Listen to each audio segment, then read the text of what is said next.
I get this to work properly? Let's see.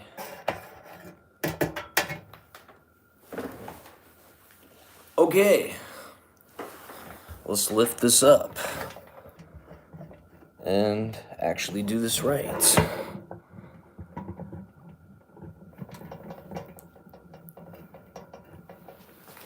All right, please work. And now we're going to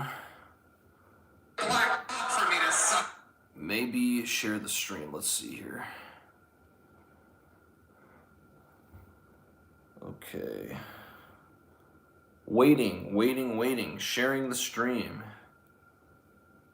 Let's share the stream on Instagram. Sometimes YouTube punishes me for not literally streaming on my cellular device. So let's see if they punish me today here and choose to actually push the stream out to my viewers instead of punishing me for doing it not on my phone for some reason every time. So we'll give it a couple minutes, and if this does not work, then I suppose we will end the stream and then do it on my phone. So let's see here. I don't know why YouTube does this crap. So let's give it a couple minutes. And we're going to share the link. Let's see.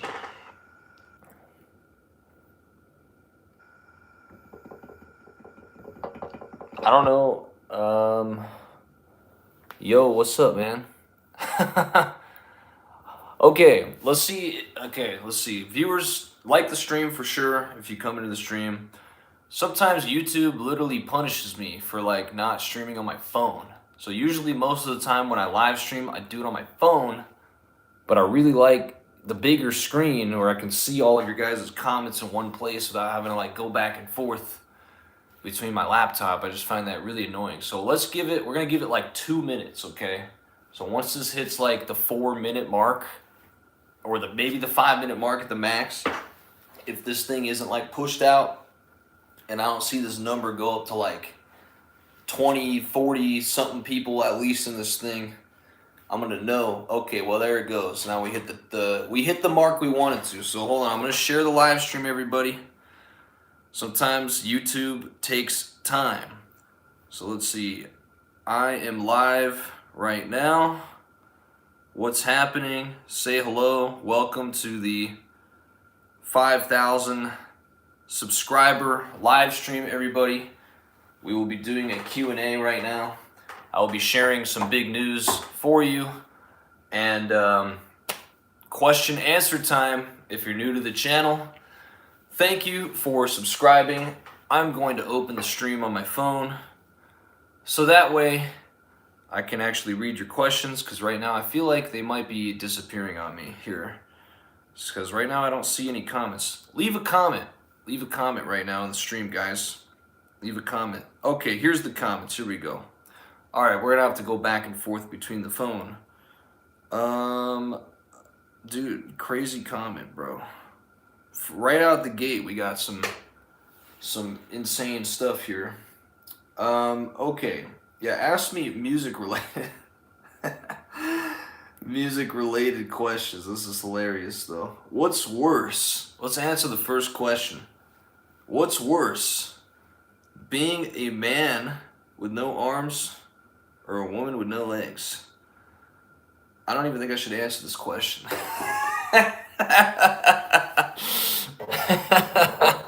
Should I even answer this question?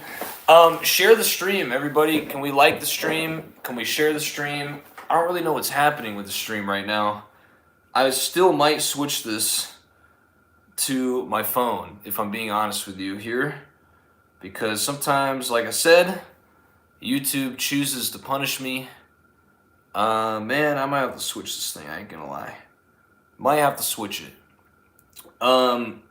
Let's see if YouTube punishes me in a second here. If people are in the stream, say hi. If you're in the stream, say hi, like the stream, maybe even share the stream. It will help the algorithm. I'm just gonna give it a few seconds here before I like completely have to swap it to the phone, because I notice, I don't know why YouTube does this crap, but they do not like it when I don't stream it on anything other than my freaking cell phone, dude. But I don't like the cell phone because then I can't see anything. Show your shoes on camera. I think I'm good on that one. Guys, I might reboot this thing. I'm not gonna lie. All right, check it out. I'm going to end the stream right now. I'm gonna end the stream. I'm gonna reboot it on the phone. Wait, okay, now it's working. All right, we're gonna leave the stream. We're gonna leave the stream. Okay, we're leaving the stream. Like the stream, share the stream. The camera's looking weird because it's kind of flipped upside down. I have it on a bigger screen right now. I'm looking at the comments here. Like the stream, share the stream. Thank you for the 5,000 subscribers. This is the 5,000 subscriber live stream. It's really weird to look at myself on here while I'm talking here. What a weird thing. All right, what is up, Papa Roke?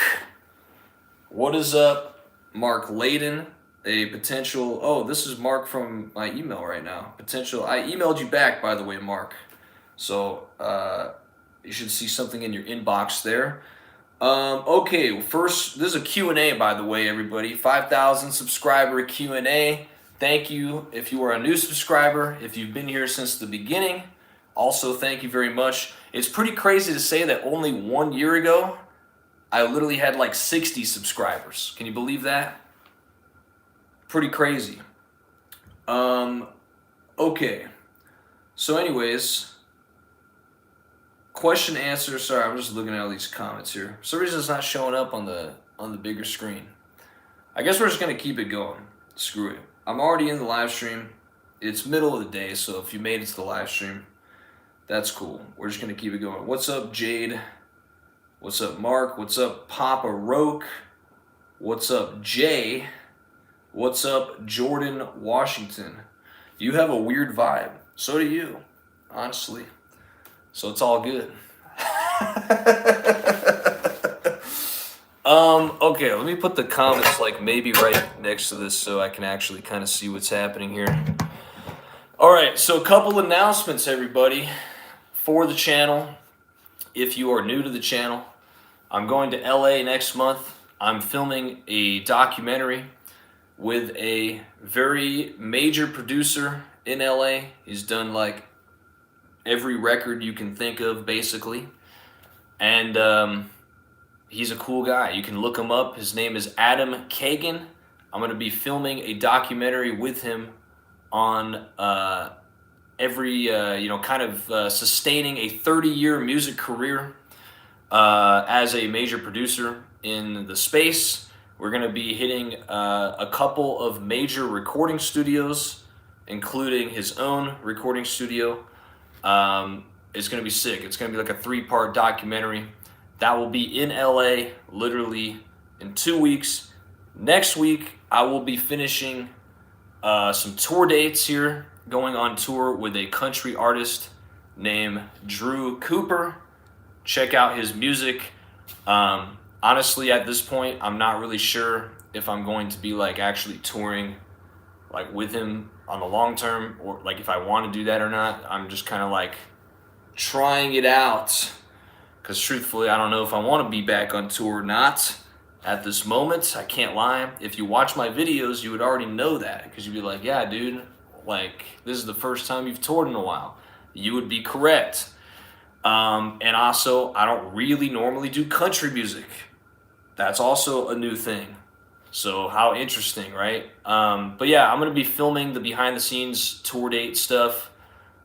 So you'll kind of also get a tour documentary out of that in the next week, really. So I don't know if I'm going to post this week, to be honest with you. Other than this live stream right now, I might not post for the week because I'm going to be like super slammed to all the students. And then on Wednesday, I got to leave to go to Vegas with this guy. So let's read some of these comments here. All right, Sam Gutman. Hey Serge, congrats on the recent growth. Thank you very much.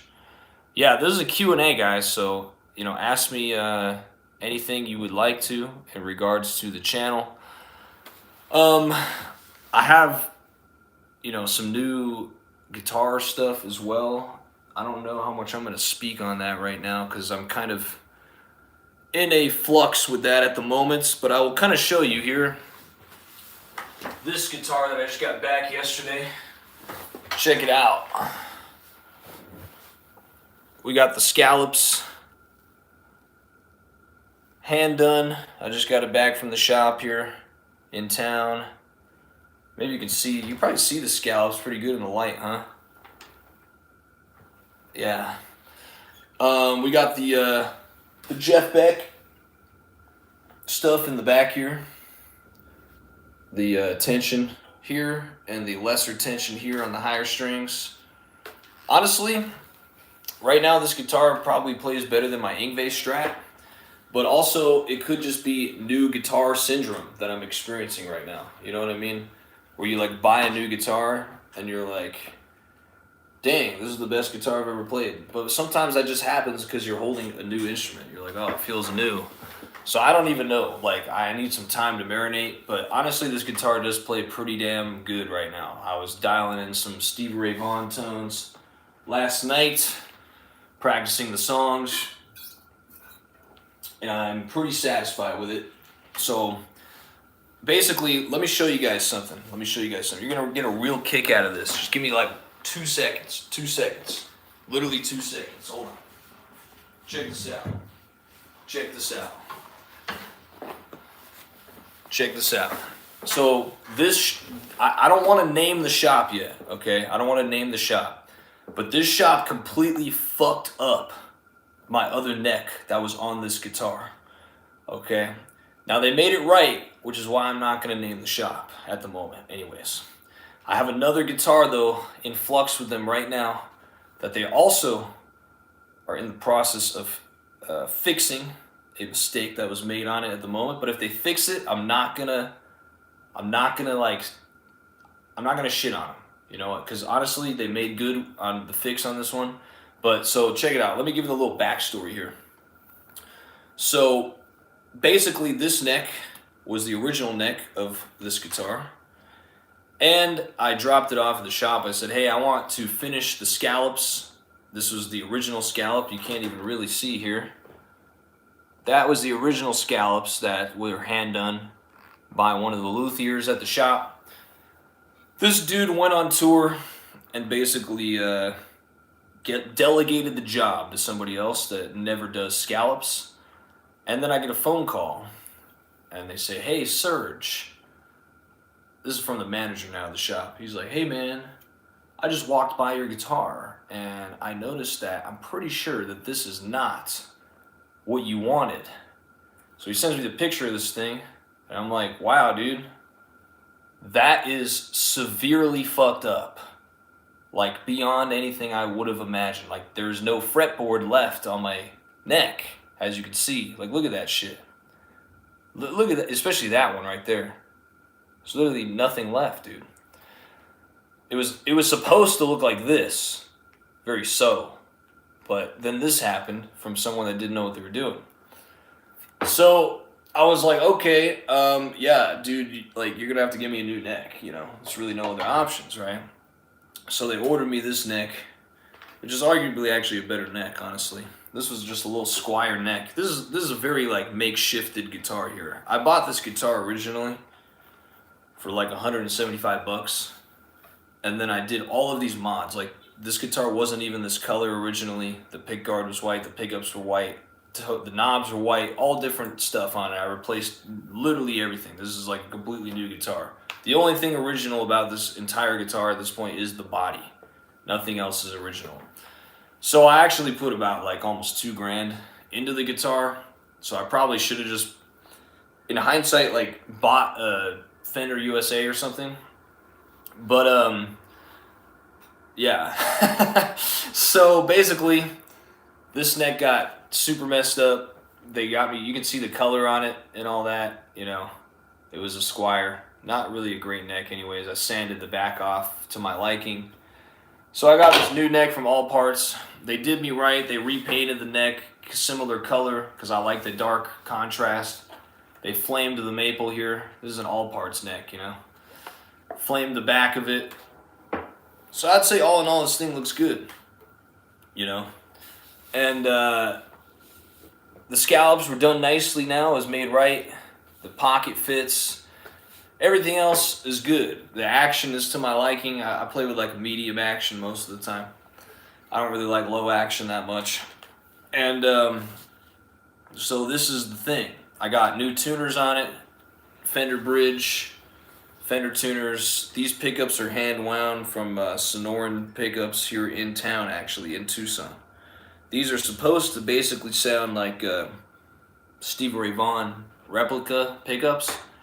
And honestly, they do sound exactly like Stevie Ray Vaughan, especially if you have the right amp tone. Redid all of the wiring harnesses inside. This is all new pots, new switches, everything. And yeah, honestly, this guitar sounds better with a new neck. So I'm not going to throw shade because they made it right. But yeah, this guitar was severely damaged only like a month ago. So luckily now it is fixed, it is made right, it is new, and it looks beautiful. So this is the guitar that I will be taking on the tour next week, that I will be playing all the shows with. I would play it for you now, but truth be told, I'm going to be taking a break from playing for the rest of the week until I hit the road, because my hand is currently not complying with me. And I've played too much guitar this week. My hand is numb. When I go to teach my students this week, I'm probably not even going to play, to be honest with you. I'm just going to tell them what to play. So, too much playing, but I just wanted to show you guys this and kind of talk about the future here of the channel.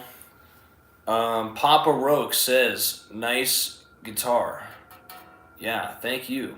Definitely sounds a lot better. Ask me any questions, by the way, if you're in the stream. This is meant to be like a Q&A live stream for the 5,000 subscriber thanks. By the way, if you're subbed to the newsletter, I just sent it out. I sent out a new one this morning. I'm just trying to see if there's any new comments here. Sent out a new monthly newsletter this morning, and also a new written guitar lesson with some sweep picking stuff in it. I got the tabs wrong like multiple times with the link that I pasted, which was kind of annoying. So unfortunately, I resent the email like 3 times. So my apologies to those who were like, dude, you just spammed my email. I did not mean to do that, except I was trying to send the correct tabs, and every time I sent it, it was sending the wrong thing. So it's all good. But yeah, if you're not subbed to the monthly newsletter, you should probably do that. The link's in like all of my videos, I think, in the pinned comment. And yeah, we're about to fill up the lesson slots, guys. I'll be honest with you. I might have taken my last student this morning. So I'm probably gonna like form a waiting list here soon. I think I'm gonna have to cap it, to be honest with you. I might be done taking students for a while. I think I'm full. If somebody inquires and it's like incredibly compelling to the point where I feel like I must take you on in this moment, I may consider it, but I think I am full, to be honest. Like, I don't know if I can mentally like take on any more students where it wouldn't affect my own teaching at this point. So I think I have to cap it. So I've booked potentially my last student this morning. If you want lessons with me, I will probably have you on a waiting list from here on out. Don't quote me on that, because like I said, the last spot hasn't been fully booked yet. I'm still waiting to hear back right now. So if you're listening to this and you're like, you've been waiting, send me an email. I may have an open slot, but it's a slim chance at the moment. It's probably going to be a waiting list, but that's a great thing because thank you guys for I guess, wanting to study with me. that's that's a fantastic thing. So many thanks for that, obviously. And that's not to say spots won't open in the future, but I think right now I have to put a cap on it, especially like with the touring thing and all the stuff I got going on in November. So anyone that's my student now, that's it for a while. But yeah, I'm trying to think if there's anything I forgot to mention. This is like the oddest live stream ever, to be honest, because nobody's asking me any questions. Usually, you guys are flooding my comment section here on the. But maybe it's the time of day too. I don't know. I usually don't stream in the afternoon. It's usually in the evening when everybody's like chilling. So, yo, what's up? Oh, hey Scott. Good to see you, buddy. You're in all the live streams for sure. I'm reading the comments off my phone, everybody. So, don't judge. Yeah. One other thing I just realized I should probably mention. I just partnered with Sweetwater like 2 days ago. And I did this because, well, multiple reasons. Honestly, like, I guess there's not really anything to explain why, but more so the links that I pasted on Sweetwater. So if you go to my post there, I haven't even put it in a video yet, but if you go to my postings for Sweetwater, you're going to see the affiliate link that takes you to my landing page. All of the gear on the page is stuff that I have used or currently do use and or would recommend to students. So like the Yamaha Pacifica or the Nick Johnson Schecter, those are all like entry/mid-level guitars that I think are awesome, that I would recommend to people that are trying to budget. All the pedals are stuff that I've literally had on my pedal board or do have currently on the pedal board, especially the Tone X, obviously. I use it in all the videos. So yeah, if you need any gear, use that link. If it speaks to you, obviously, in that, or if there's like some high ticket thing you want to buy, actually email me and I'll get you in touch with my homie who actually works at Sweetwater, and he always gets all my students deals. So if you tell me you viewed the channel, like let's say you're trying to buy like a Murphy Lab Les Paul, bro, which I know you wouldn't if you watched the channel. No, I'm just kidding. But if you want to buy a Murphy Lab or some shit, he might give you a little deal. So just email me directly. All right, let's read these comments. Let's see here. Okay, Scott Petrie, not always, but when I can. Oh yeah. Okay, Dana Johnson. Aloha from Hawaii. Wow, cool. Thank you. Thank you for watching from Hawaii. That's cool. I have realized that there are people like out in Europe a lot too watching. I guess the Ingve stuff speaks to a lot of Europeans, which makes sense because dude's from Sweden. Okay, Papa Roke says, who is your favorite non-shredder guitarist? What classifies that? Let's see. Well, okay, I mean, I feel like it's an obvious answer, but probably David Gilmour. I mean, like, yeah, for sure, actually. Honestly, Pink Floyd is probably my favorite band, dude, to be honest. Like, if we're just going to go off, like, the music alone, like, not even talking, like, virtuosity, and we're just talking, like, favorite rock band, they're not even my favorite band because all their albums are good. Like, frankly, they got a lot of trash ones that I don't like. But I would say, like, Dark Side of the Moon, To the Wall are literally, like, golden era Pink Floyd albums. Like, all of them have no bad songs. The songwriting, here's my thought on Pink Floyd, just to give you, like, a first kind of impression here. In my opinion, you don't have to agree with this. You could totally be like, dude, you're totally wrong right now. But this is my opinion. I think Pink Floyd is maybe the only classic rock band that is actually timeless. Like, they could put out any of those 4 albums right now, and they sound current on a production level, a songwriting level, and a musical sonic level. I've literally like thought about this a lot, and I'm pretty sure they're the only band that would put any of those albums out right now and it would sound current. And if you think about it, they're also like one of the few bands that like every generation has been into their music, and they've charted for like 30 years.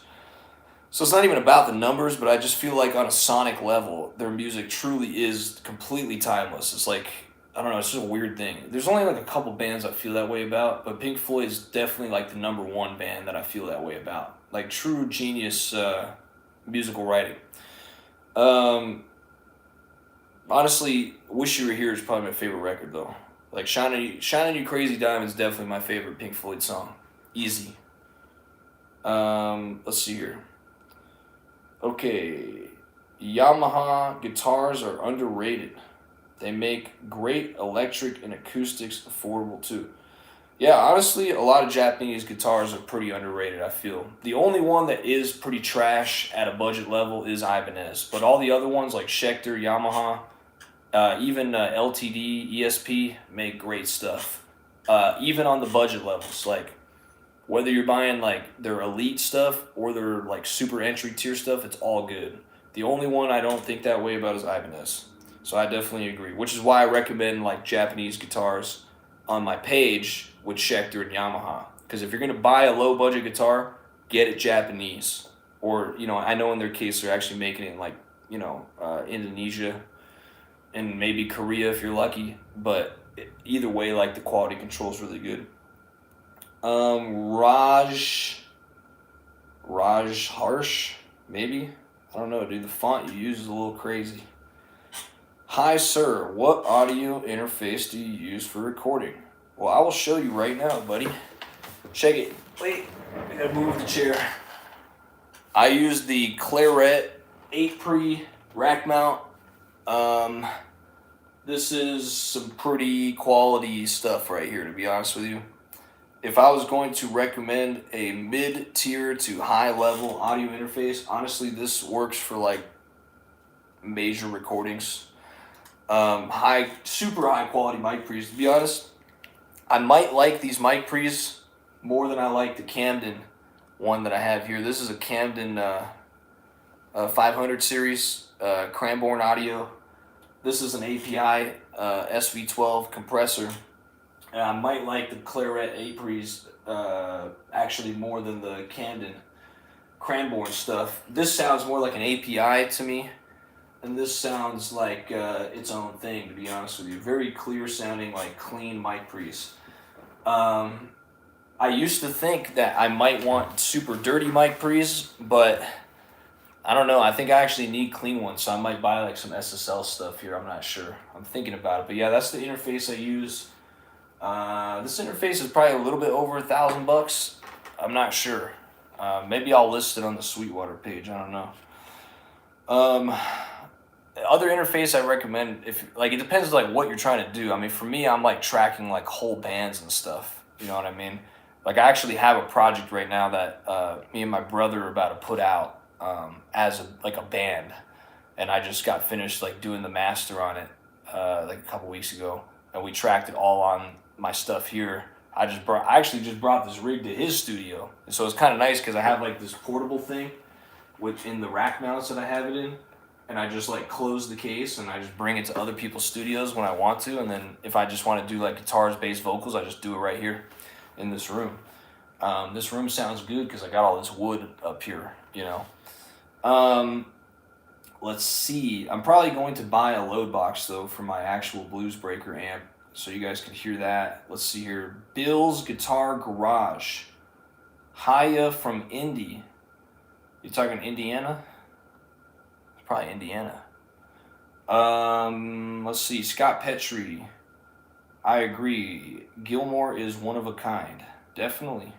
I mean, in a way, he can be overrated at times because people will always be like, dude, Comfortably Numb's the best solo ever, which I don't agree with at all. But honestly, he's kind of like properly rated in a lot of ways. Like, he's a good guitar player.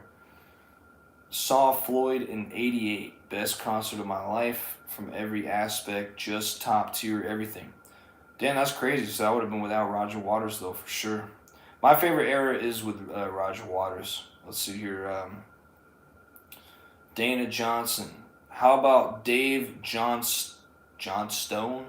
Dave Johnston? Elton John? Are you asking my opinion about Elton John? Is Dave Johnston like his ghostwriter guy? Or do I totally have that wrong? I don't know. Elton John, I mean, I like some of his music. Yellow Brick Road's a good record. That'd probably be like the only one I listen to like all the way through, if I'm being honest. But I'm not really into like a lot of like 70s like yacht rock, other than like Steely Dan. So, I mean, yeah, Elton John's good. I definitely like him more than Billy Joel, to be honest with you, like musically speaking. So yeah, I never watched the Elton John movie though.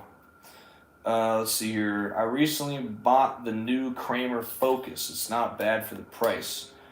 I think Kramer recently just like stopped being trash, like only in the last year. And I think it's because they finally got some brand recognition back. I'm not really sure what happened, but I saw they started making USA guitars again not too long ago, and I'm like, huh, maybe Kramer's coming back. I almost bought a Kramer when I first moved to Nashville. I saw the Richie Sambora signature model hanging on the wall at Sam Ash, and I walked in. Excuse me. It was the white one with the stars on it, and I thought that was like the sickest guitar I'd ever seen. And at the time, I was like super broke when I moved to Nashville, so I didn't have like the money required to even like try to obtain this guitar, because it was like $1,500 or something like that at the time. And I was like, well, can I, you always try to like ask them if you put it on layaway, but that really just means you're like too broke to pay for it, which was totally me. I'm just like, can I put it on layaway? I'll pay you guys like $200 a month. They're like, well, we only do layaway for like 90 days tops. I'm like, oh, okay, well, that's not going to happen.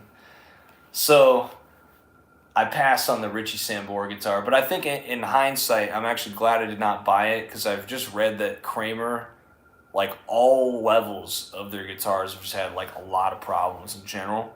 But I think they might have started fixing that in the last year. So if that guitar is good, keep the Kramer for sure. Kramer used to be like a pretty solid brand, honestly, like in the '80s, as you know, I'm sure.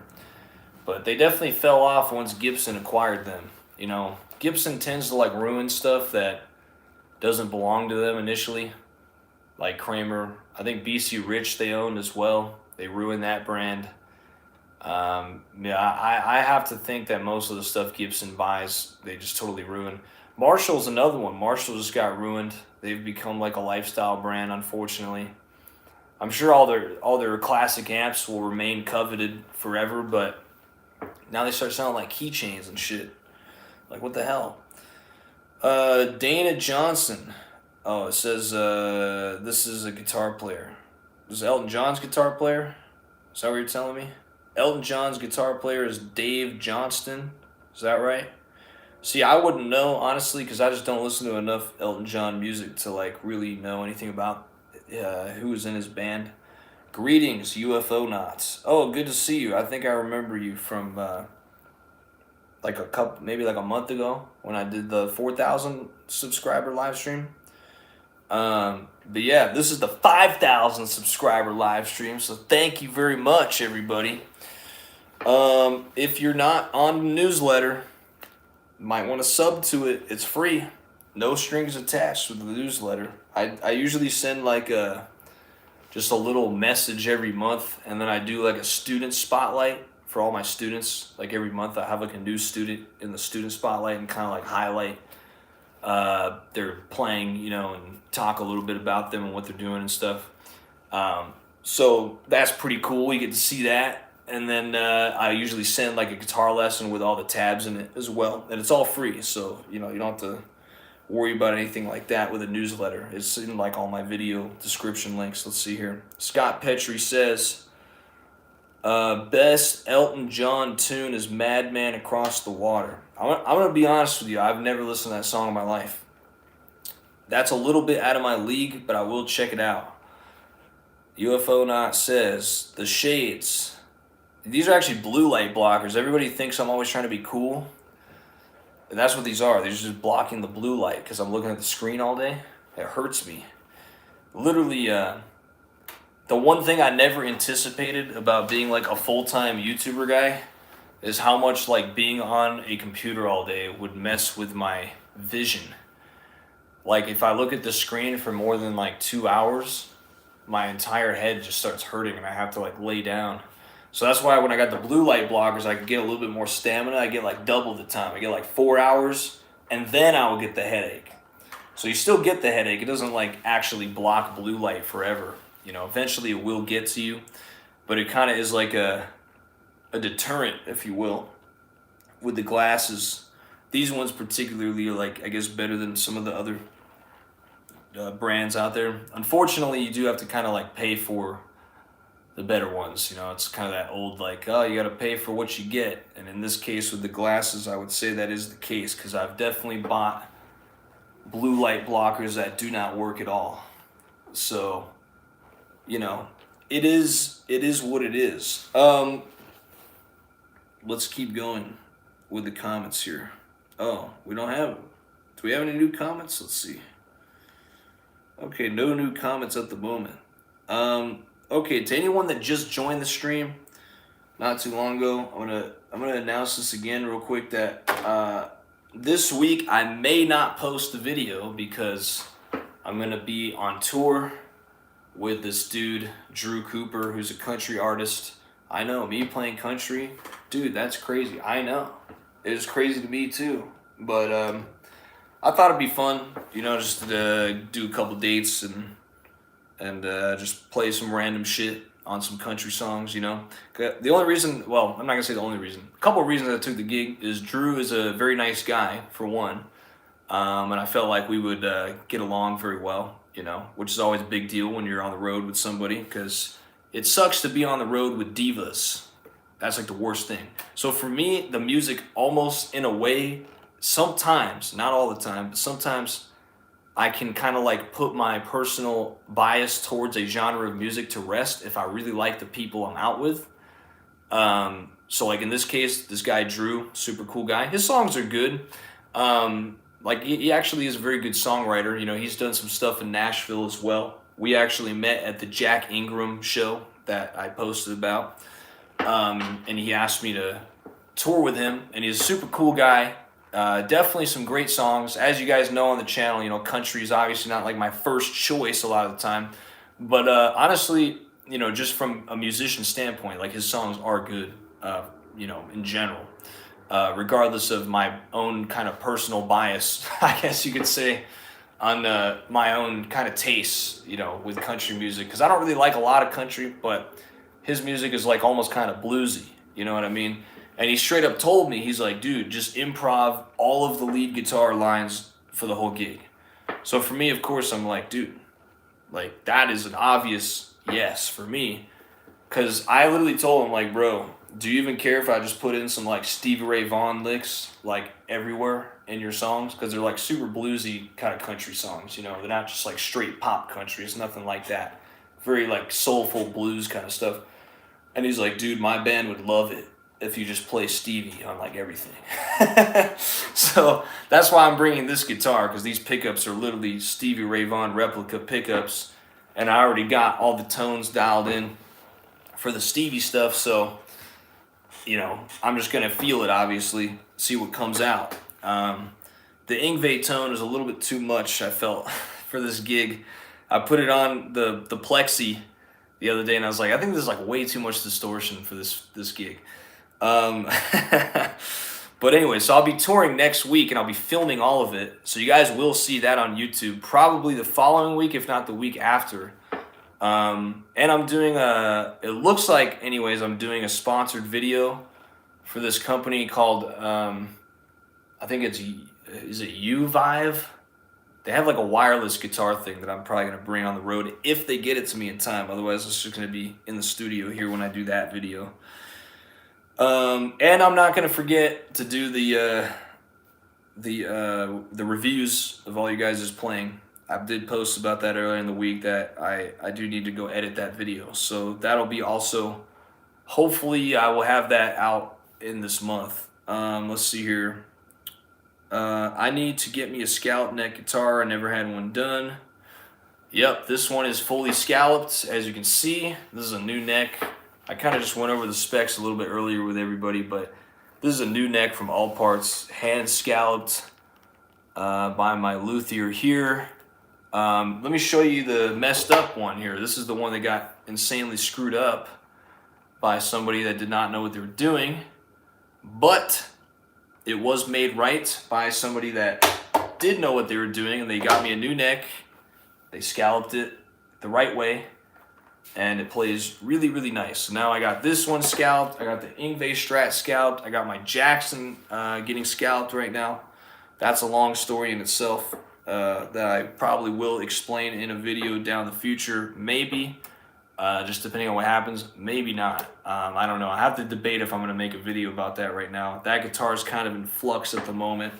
But anyways, all my guitars are scalloped. That's just my preference. Let's see here. Dana Johnson. It took 15 years to buy my first electric guitar. Ibanez Destroyer, $500. The Les Paul in the case was $800. Still got that guitar. That's cool. Yeah, honestly, I mean, everyone has a dream guitar that they want to buy, no matter the budget. And, you know, you got to just do what's in the budget. I originally bought this guitar for $175. I put about $1,500 into it. So at this point, you could say it's just kind of like a custom guitar. I mean, literally none of it is original except for the body at this point. So it was a project guitar, but it does exactly what I want it to. So got the Jeff Beck layout here in the back. I don't know. I like scallop frets. I've become completely biased towards them. I don't even, honestly, I played a regular guitar the other day when I was teaching. I played the student's Ibanez Prestige, and it just felt completely wrong to me now.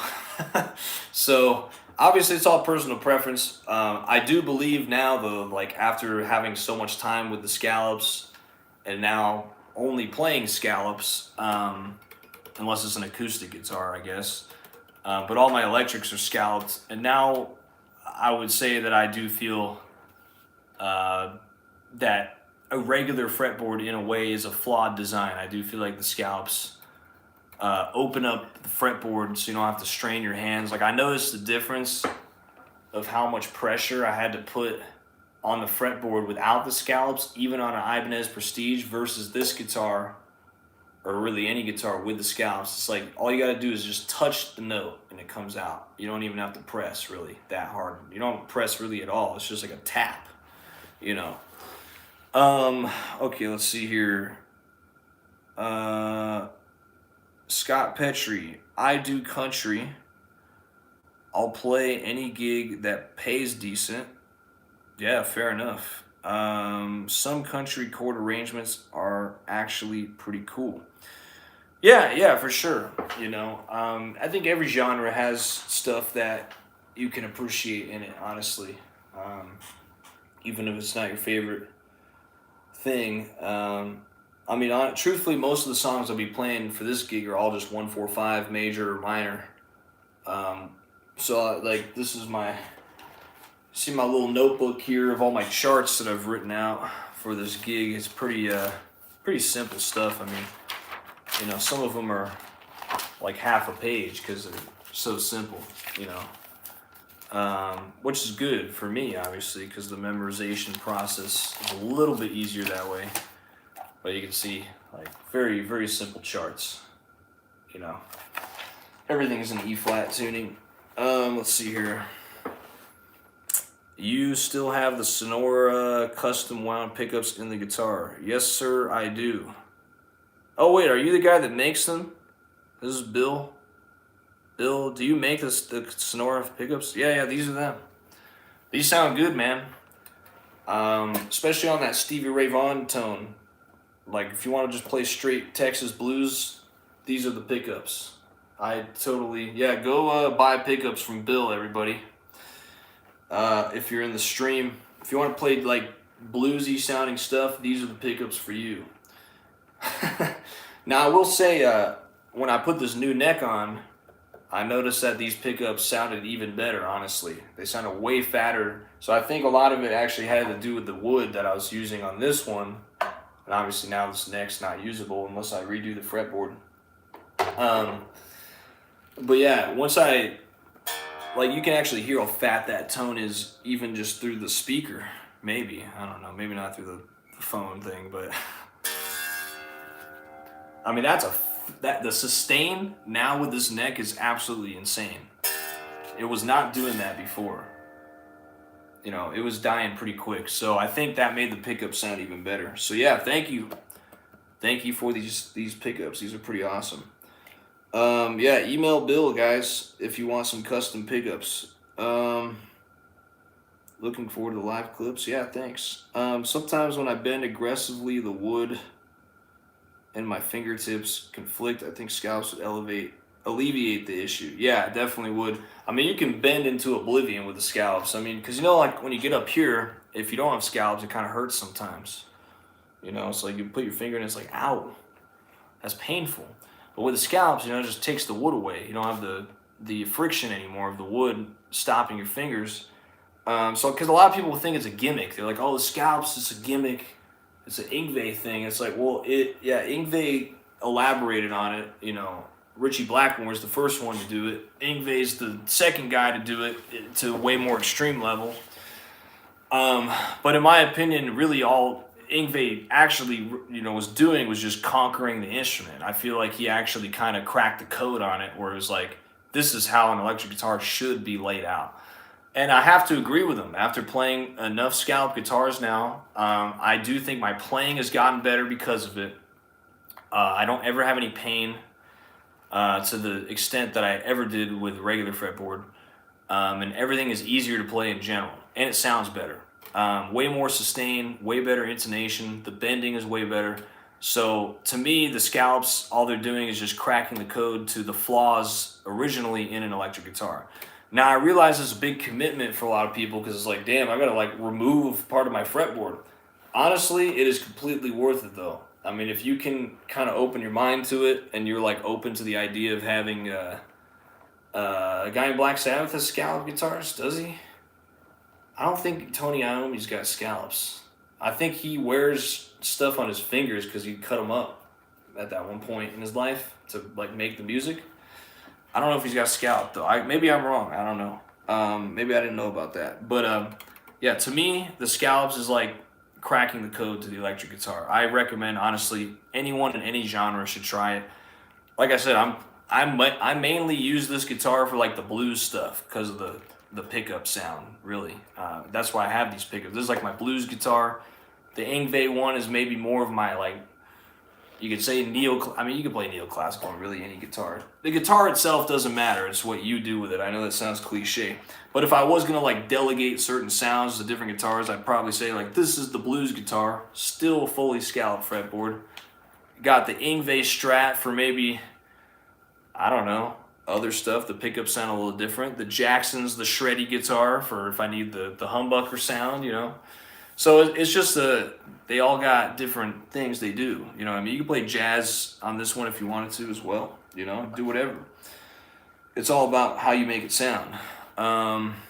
Let's see here. But yeah, it definitely will help you with the bends. It'll take all the pain away for sure. I put 8s on this. It's tuned to E flat with 8s on it. Same with actually all my guitars are 8s. This is an E flat. The other one's an E flat. I usually try to keep one in standard though. Jimmy J, is your wrist all good, dude? What's up with the brace? Yeah, I've been wearing this brace for 3 years, just about, maybe longer, maybe like almost 4 actually. I have a ganglion cyst inside of my wrist. I got an MRI done when I was still in Nashville because I was experiencing some wrist pain at the time. I was like, man, it was going into my thumb. It was like really weird. And I got the MRI done, and they told me there is a ganglion cyst embedded so deep into my wrist that if they were to surgically remove it, it would actually cause me more problems than just leaving it. And they said I might never play again if they do the surgery. So I was like, well, obviously I can't risk that. And then they said if they remove it, it'll probably come back as well. So I'm like, another thing that I can't do.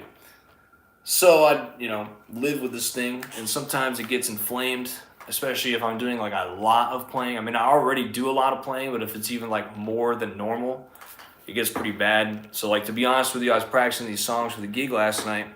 My whole hand goes numb. I'm like, all right, we're done. Put on the brace, and now I'm not going to play for the rest of the week probably until I actually leave for the tour. Sometimes I probably have carpal tunnel too, to be honest with you, because sometimes it does go like up in here and in other parts of my hands. Sometimes even the right hand will get a little something from time to time. So sometimes I have to go like do massages on my arms and stuff. Just do too much playing, It is what it is. But yeah, sometimes breaks are needed, I do have wrist issues. I'm not going to lie about that. I have honestly, part of the reason I had to do the scallops, it almost became a necessity in a way more than even like just a personal preference. While it is still that too, it became a necessity in a way because I've pretty much lost all grip strength in this hand. So like if I were to grab one of my fingers like this, I actually can't really do it that crazy. And if I take this hand and do it, it's like not even close. Like this hand grip strength is insane compared to this one. I have like almost nothing in this one. So the scallops kind of help me just not almost have to press at all, basically, if that makes sense. So it helps with the pain. Let's see here.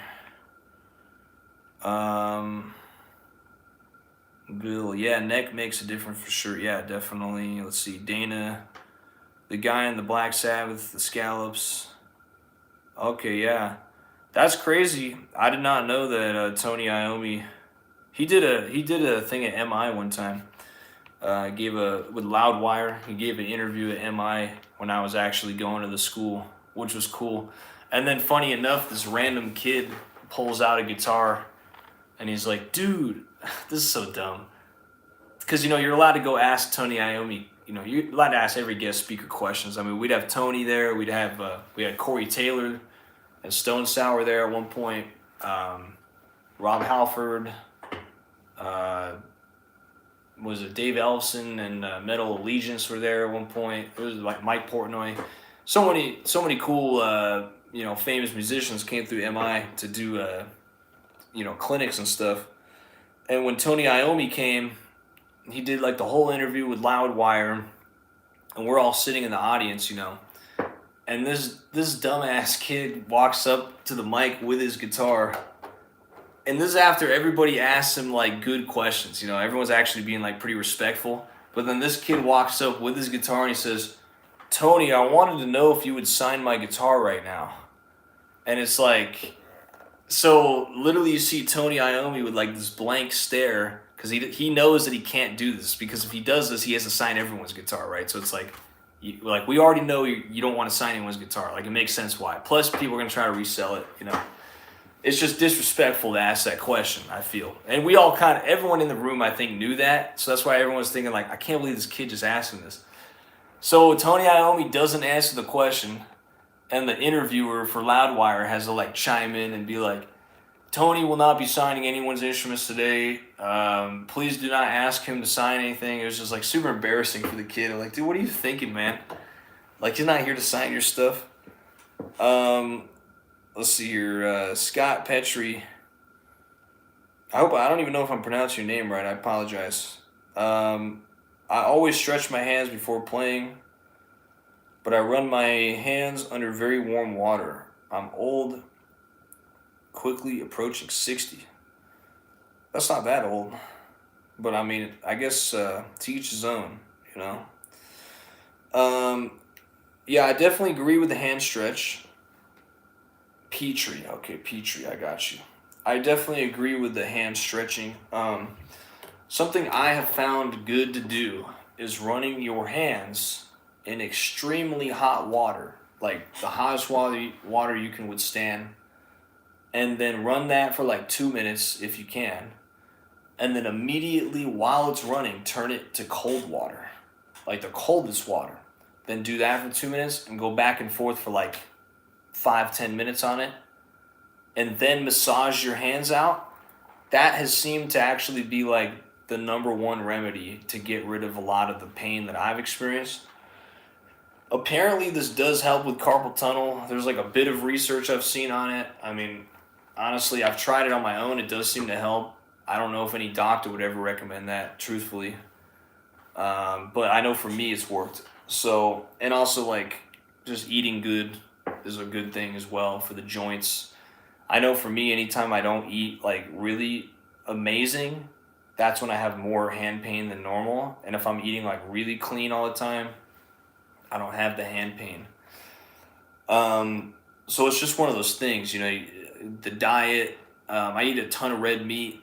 I mean, I'm in the gym probably like 5 days a week, so I try to eat pretty clean anyways. But if I ever, I don't know, like if I start eating like treats, basically, you know, like a Snickers, you know, a couple times throughout the week, I'll start feeling the inflammation if I'm playing a lot while that's happening. Let's see here. Do some Yngwie Uber Wanker stuff. I would do that right now, except I'm trying to rest my wrist from playing for the rest of the week. Like I'm literally not going to play guitar until Thursday, maybe Wednesday. And I'm sitting. The reason is because I'm going on the road. I don't want to over exacerbate my wrist issues right now, because yesterday I got done playing and my whole hand just felt like it wasn't working anymore. Let's see here. So yeah, no playing until probably Wednesday. But I would have totally done that for you any other time. So my apologies. Troy Smith, what's up, man? Thanks for always defending me in the YouTube comments. I see you, bro. I always see you defending me. Let's see here. Scott Petrie says, dude, yes, shit food causes inflammation. Most American food is shit. Totally agree. I try to eat everything organic if possible. I am definitely the dude at Trader Joe's buying the $15 Manuka honey. I'm not going to lie. Let's see here. Jimmy J. Hot, then cold on the hands is magic. So cool to hear you talking about it. I have a ton of hand and wrist issues too. Yeah, I mean, honestly, I found out about that just from other guitar players. You know, they were like, try this out. I mean, yeah, it works for me. I know even Yngwie had carpal tunnel at one point. I'm not sure if and how he got kind of like remedied his own problem. But I mean, he probably has it, honestly. I don't know. It's hard, you know, honestly, as good as your technique is, no matter who you are, it is hard to not get it. Even if you have, like, pristine technique, it's very hard to not get carpal tunnel if you've just been playing, like, I would say once you get over, like, the 15-year mark and you play, if you're, like, a pro musician, like, you're playing, like, every day for hours, and you're like over the 15-year mark, I would find it pretty difficult to not get carpal tunnel. I mean, that's kind of around the time I started getting problems. It was around like the 15-year mark. So that's my personal experience. I mean, maybe there's someone out there that doesn't have it, but I would say it's pretty hard not to get it, to be honest. Let's see here. Rip David Attenborough. Honestly, don't know who that is. I don't know who that is. Troy Smith.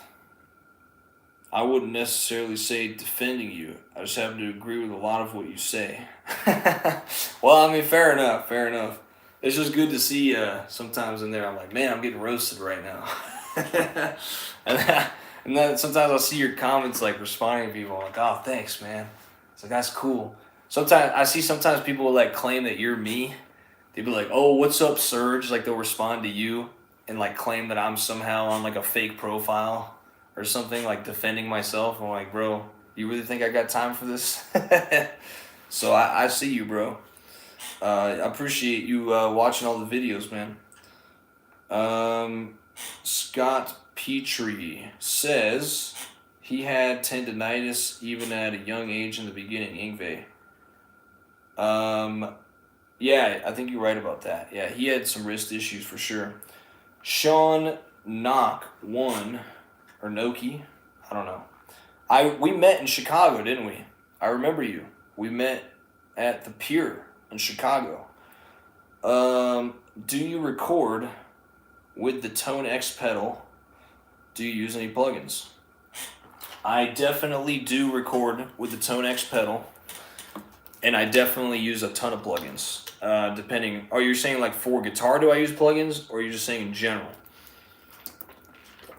When I'm doing a mix, I for sure mix with plenty of plugins. I mean, I'm not like overdoing it by any means, but I use what I need. You know, like usually vocals have the most plugins on it.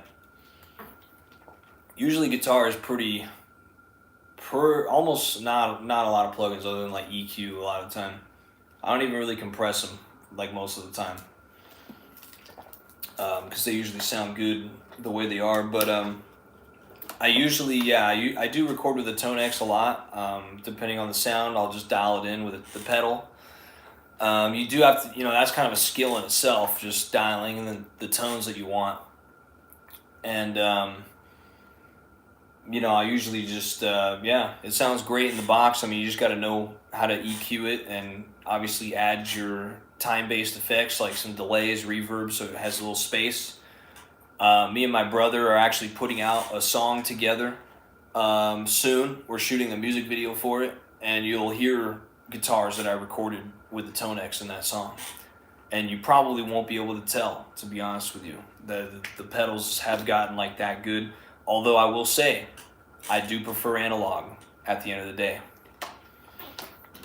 I am going to buy a load box for my Blues Breaker so I can record it in my apartment, obviously, and not piss my neighbors off because it's like a freaking 100-watt amp. And then plugins on the mix, yeah. Whatever I need plugin-wise, I got a lot of plugins. More than I could name, really. Like, yeah, but I, again, still prefer analog. If I had $1 million, I would just use analog for everything. But the reason we use plugins is just because it's much cheaper. And speaking of plugins, this morning I woke up and I realized I missed the UAD sale for October. I was going to buy the Fairchild compressor because it was like on sale by like $300. It was on sale for like $75. And I totally forgot to purchase it. So I will have to wait for another sale because I'm not going to spend $400 on a plugin. Let's see here. But yeah, good question. Yep, Tone X is cool. I have it on the Sweetwater link if you want to buy one. I definitely recommend that pedal, especially if you don't want to, spend $2,000 on a Quad Cortex. I think the Tone X sounds just as good if you dial it in right. Have you trashed Stevie Ray Vaughan yet? No, I like Stevie Ray Vaughan. I think he's like in my top 3, to be honest with you. Stevie Ray Vaughan's like, he's like Yngwie of the blues, man. You know what I mean? Sometimes I get students that'll be like, yo, I want to do something simple, man. Teach me some Stevie Ray Vaughan. I'm like, listen, man, this ain't simple. This is like advanced. Stevie Ray Vaughan's one of my favorites for sure. Got all his albums. Pretty much love everything he ever did, and heavily influenced for sure. I mean, like I said, these pickups are modeled after Stevie Ray Vaughan in a way. So big Stevie fan for sure. Scott Petrie, I use the Quad Cortex in the studio. New technology is amazing. Yeah, Quad, I mean, honestly, the Quad probably does sound the best out of all of them. I've used the Neural DSP plugins. They sound pretty amazing.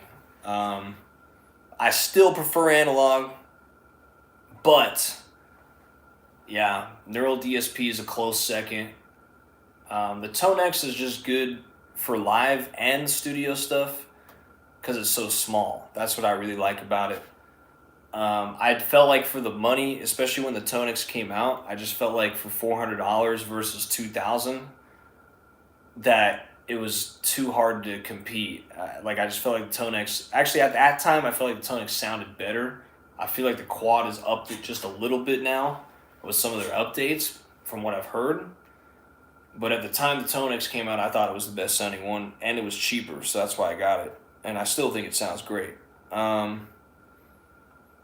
Bill's Guitar Garage says the Captor X is a pretty good box. I run it on my JCM 800. Yeah, the amp that I have is a hybrid of a Blues Breaker and a JCM 800, basically. It's got like 8 tubes in it, a couple rectifier tubes. I put a solid state tube in there. Yeah, it's a pretty sick amp. Yeah, that's good. Yeah, maybe I'll check out the Captor X. That sounds good.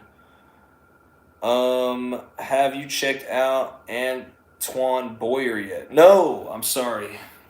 I know I gotta do that. I remember you saying that. I'm gonna screenshot that so I remember. Okay, guys. I think I'm gonna wrap it up because I'm kind of getting tired.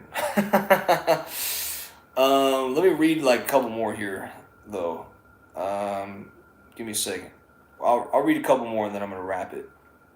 I use tube amps by choice when I just play, but in my studio it just sounds amazing. It takes all the work out, speeds up the process. Yeah, I definitely agree with that. I mean, like I said, to me, I just like the art form of using analog gear. Really, it does sound like it objectively does sound better in general. But I also understand, like, when you're on just a time crunch and a workflow, it's like, yeah, you don't want to if you don't have the right room for it and the right acoustics, like, you don't want to just like have to get up and mess with the mic and make sure it sounds right. Like if you're just kind of like producing on the fly, writing music, like it's sometimes just better to have a good sound right off the bat. And obviously newer technology gives us that luxury than having to sit here and fiddle with the amp and all of that stuff. So I totally feel you on that.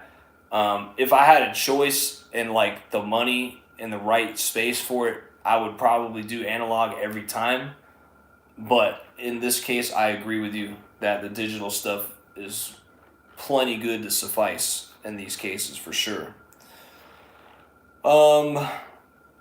Have a great week. Crush your gigs. Yeah, thank you guys. Thank you, bro. Scott, thanks for being here. And that's pretty much all. I think that's all I have to share for today. Lots of cool videos. I got the documentary in LA at Chalice Studios with a pretty major producer coming up. That's going to be like a 3-part series that I'm doing out there. And then I got this tour coming up that's going to be filmed, and a couple other cool videos coming up.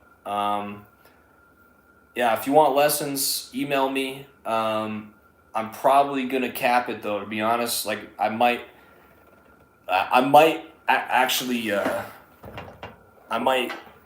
stop taking new students actually after today. I just had a couple inquiries today, and I think I'm gonna put a cap on it. So if you email me and I put the cap on it, I'm just gonna have a waiting list and all that. I haven't decided yet if I'm gonna be like done taking new students or not, but I think it's I probably need to, because I think I'm pretty full, honestly. Not to say that if something doesn't open up though, I won't email you. So that's why I'm gonna start a waiting list, so that way if there's a slot that opens up and you want it, when that happens, I can put you in that slot. So, but for now, there's a high chance I'm probably gonna put a cap on taking new students for a while unless a new slot opens up. So I appreciate all of you. Thank you for 5,000 subscribers. Thank you for everyone that's been here for a long time. Thank you to everyone that's new. Sign up for the free monthly newsletter. That's in the description of all my videos, in a little link there. And I think I have said everything I wanted to say. So, with that being said, I'm going to sign off. Thank you all very much.